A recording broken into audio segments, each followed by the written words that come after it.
आणि तो का नाही ह्याने भेटला ऐक, मंजिरीला राणीसारखा ठेवल बघा.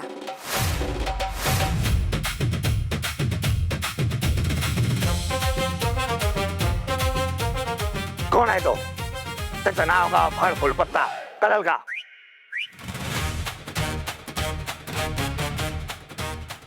हा म्हणजे कळल कळल लवकरच कळल. कसं आहे मी आधी त्याच्याशी बोलून घेते मग तुम्हाला कळवते. ठीक आहे.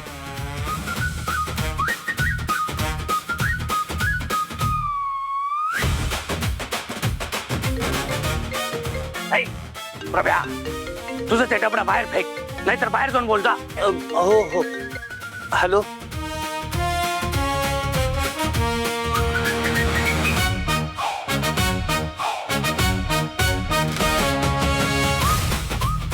नाही, तुम्ही काय थोबाडा बघत बसलाय? स्वयंपाकाची तयारी नाही करायची का? हा हा मंजिरी आज का नाही स्वयंपाकाला ती ह्याची भाजी. नाचूनबाईंच्या हातचं जेवायचं नाही आहे मला.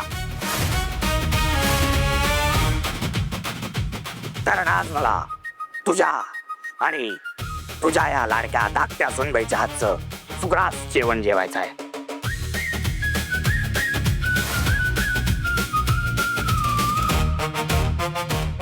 तवा वेळेत सगळं झालं पाहिजे, वेळेत स्वयंपाक झाला पाहिजे, तो वेळेत ताटात आला पाहिजे आणि वेळेत पोटात गेला पाहिजे. आला का ध्यानात? आता बघतेस काय माझ्याकडे? माझ्या थोबाडावर काय भाकरी थापणार आहेस का?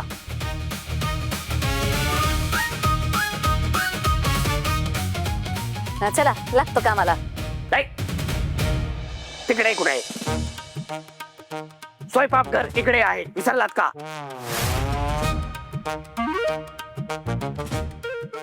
हा तिकडे आहे पण ती कसं एकदम स्पेशल अशी भाजी बनवायची आहे ना. मग तेव्हा त्या नेटवर रेसिपी बघतो आम्ही नेटवर.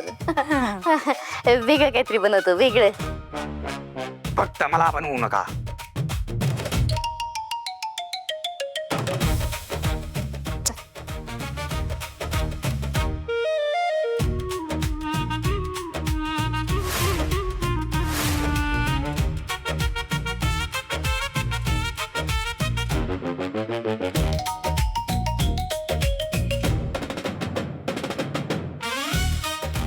ऐक, थोडा जवान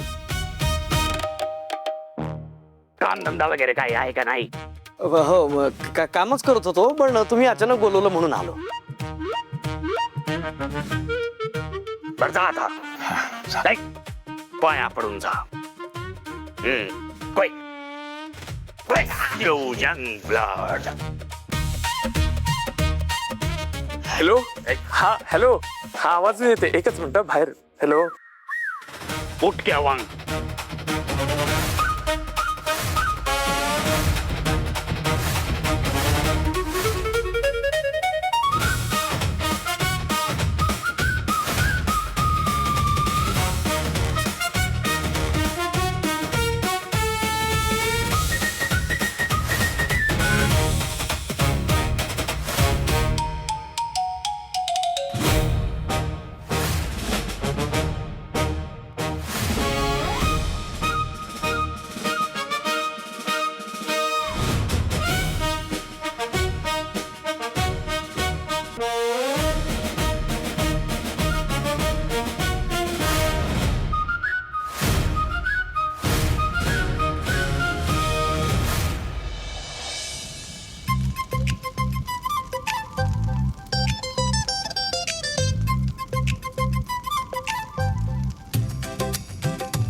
आर्यन हो तू आहेस होय?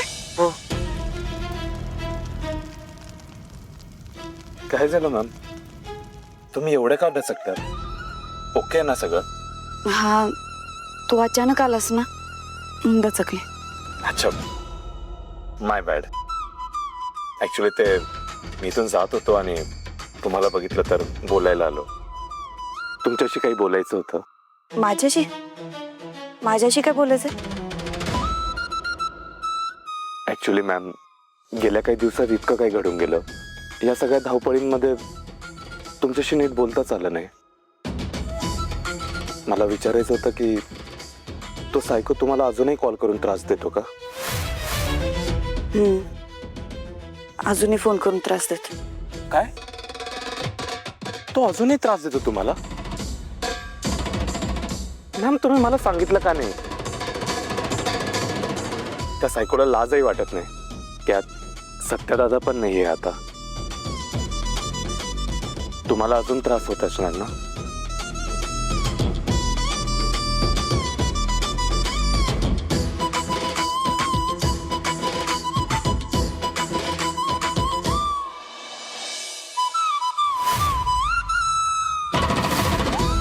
तुमचं दुःख मी सॉरी तुमचं दुःख मी समजू शकतो ना. त्या सायकोच्या अशा वागण्याने तुम्हाला नक्कीच त्रास होत असणार ना मॅम. पण तुम्ही काळजी करू नका मॅम. मी आहे ना. तुम्हाला काही हेल्प लागली ॲट एनी पॉइंट प्लीज मला नक्की सांगणार हा. एक सांगू मॅम जेव्हा सत्यदादा होते ना तुमच्या चेहऱ्यावर नेहमी हसू असायचं. बट आता तुम्ही सत्यदादांनी घरच्या सगळ्यांनी मला खूप आपलंसं मानलं. ह्या घरात आल्यावर मला कळालं की फॅमिली बॉन्डिंग काय असते ते. मला हे नेहमी लक्षात राहील. थँक्यू. आणि मी हे जेन्युनली मीन करतो मॅम. तुम्हाला काही कधीही हेल्प लागली ना मला नक्की सांगा. I will be there for you. मला काही मदत लागली तर नक्की सांगेन. Thank you ma'am. चला मी येतो.